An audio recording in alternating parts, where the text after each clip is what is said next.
Hello, my name is Connor Davison, and I'll be talking about what Charlotte Templin has to say about the novel named The Handmaid's Tale. The article by Charlotte Templin states the following. Although the rulers of Gilead have established a theocracy and claim to have based their laws on biblical decrees, it is clear that they are motivated more by the desire for power than by religious favor. This statement is important to The Handmaid's Tale because it highlights the hypocrisy of the ruling regime in Gilead. The rulers claim to be motivated by religious fervor and have established a theocracy, but the novel suggests that their motivation is the desire for power. This is seen in the way they use religion as a tool to justify their oppressive policies rather than truly following religious principles. Additionally, this statement is critical because it reminds the readers that religious fundamentalism can be used as a tool of oppression and control, which serves as a warning to the real-world readers. I will now explain how Charlotte Templin's statement is portrayed throughout the novel. It becomes evident that the rulers' underlying objectives are not rooted in religious passion, but rather in the desire for dominance and control. The harsh and cruel treatment of the handmaids, who are compelled into procreation through sexual service, is one of the many ways which this is illustrated. The goal of the ruling class is to maintain the position of authority and control over society, not any real religious conviction. The government's tight restriction of all media control over information and use of surveillance also show that their major priority is keeping their hold in power rather than sincere religious convictions.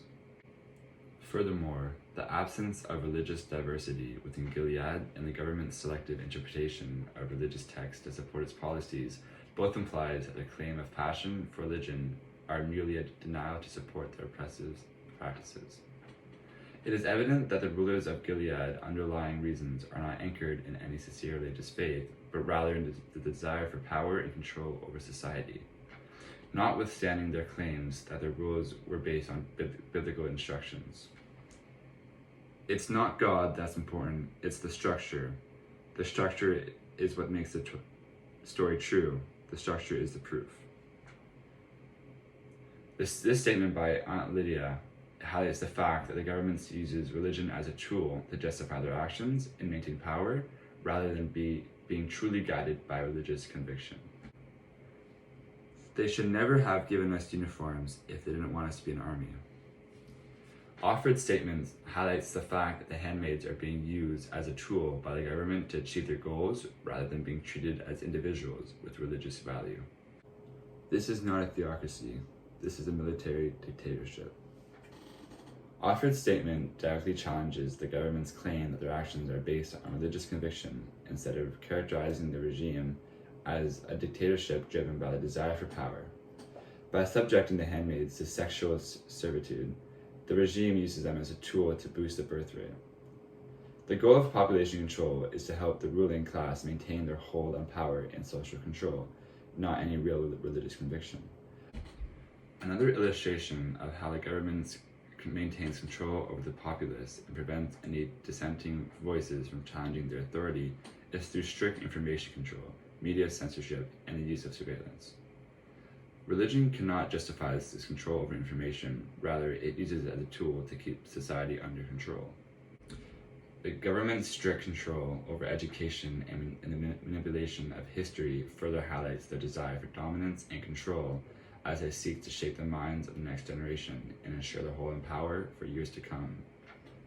The oppressive nature of Gilead's government is further exemplified through the treatment of other marginalized groups such as econowives, who are forced into subservient roles within the household, and the unwomen who are banished to the colonies and forced to perform dangerous and deadly labor.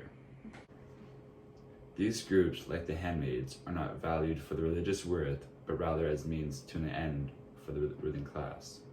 In the end, the society in the story uses power and manipulation to further the goals of men and views handmaids as possessions to be controlled through strict attire and schedules. Only certain households employ handmaids and can easily replace them if they do not behave as desired. The handmaids' mandatory red and white uniforms contribute to the society's objectification of them, with the white wings symbolizing the workhorses and the red clothes indicating the role of a member of a household. This system is clear indication of abuse and manipulation. That is how and why Charlotte Templeton's statement of the control of power and not religion is used throughout the novel.